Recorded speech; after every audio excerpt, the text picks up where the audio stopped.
আমার যখন যেখানে প্রয়োজন হবে নিজের কাজ গুছিয়ে আমি চলে যাব, তখন আমাকে কোনো প্রকার বাধা দিতে পারবে না কেউ। দরকার হলে দুটো অফিসের কাজ শেষ করে আমি রাত 12টায় বা 2টোয় বাসায় ফিরবো, এমনকি নাও ফিরতে পারি। এতে তোমাদের যেন মাথা ব্যথা না হয়।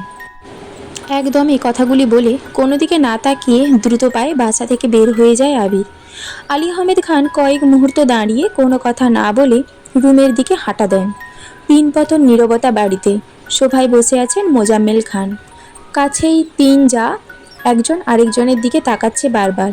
তাদের আবিরের প্রতি পূর্ণ বিশ্বাস আছে, কিন্তু সমস্যা হচ্ছে বাহিরের দুনিয়া সামলাতে গিয়ে নিজের প্রতি না যত্নহীন হয়ে পড়ে ছেলেটা। এটাই তাদের চিন্তার বিষয়।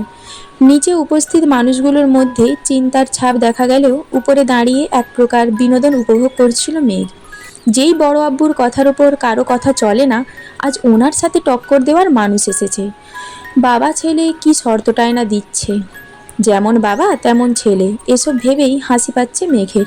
হঠাৎ করেই হাসিটা গায়েব হয়ে মুখটা ভারী হয়ে গেল মেয়েটার, আর ফিসফিসিয়ে বলতে শুরু করলো, নিজে তো হিটলার, সাথে আমার ভাইটাকেও বড় গুন্ডা বানাতে কি সুন্দর উৎসাহ দিচ্ছে। এত বছর ভাইয়ের জ্বালায় জীবন তেজপাতা, এখন আবার আরেকজনের আবির্ভাব হলো। কপালটাই আমার খারাপ। এখন নিচে যাওয়ার পরিস্থিতি নেই, তাই বিড়বিড় করতে করতে রুমে ঢুকতে যাবে, হঠাৎ চোখ পড়ে আবির ভাইয়ার রুমের দিকে। এক রাশ হতাশা নিয়ে রুমে ঢুকে যায় মেঘ। বাবা মাকে ছেড়ে আলাদা রুমে থাকলে খুব স্বাধীনতা পাবে ভেবে নিচতলা থেকে উপরতলায় চলে এসেছিল মেঘ।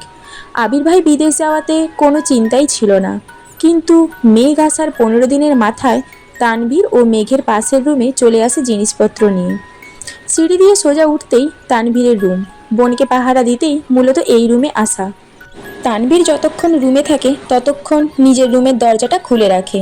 মেঘ সিঁড়ি দিয়ে দৌড়ে উঠতে গেলেও ভাইয়ের কথা ভেবে আস্তে ধীরে উঠানামা করে। বর্তমানে মেঘের অবস্থা নাজেহাল, কারণ তার এক পাশে আবির ভাইয়ের রুম, আরেক পাশে তানভীর ভাইয়ের। তানভীর ভাইয়ের পরের রুমটা মিমের জন্য ঠিকঠাক করা হচ্ছে। কিছুদিন পর থেকে মিমও উপরে থাকবে, কিন্তু তাতে কি, ভাইয়ের ঘর ডিঙিয়ে মিমের রুম পর্যন্ত যেতে পারবে কিনা সন্দেহ আছে। রাত 10টার উপর বাজে। সবাই খাওয়া দাওয়া শেষ করে যে যার রুমে চলে গেছে। আবির এখনও বাড়ি ফেরেনি। মালিয়া খান সোফায় বসে অপেক্ষা করছেন ছেলের জন্য।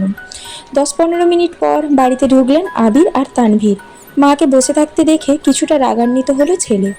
আম্মু, তুমি আমার জন্য এভাবে রাত জেগে বসে থেকো না প্লিজ, আমি নিজের মতো করে খেয়ে নেব।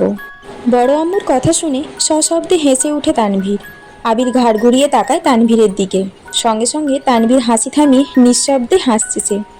তানভীর বরাবরই ভীতু প্রকৃতির। বাহিরে যতই শক্তপোক্ত থাকুক না কেন, বাবা চাচা আর ভাইয়ের সামনে সে যেন ভেজা বেড়াল।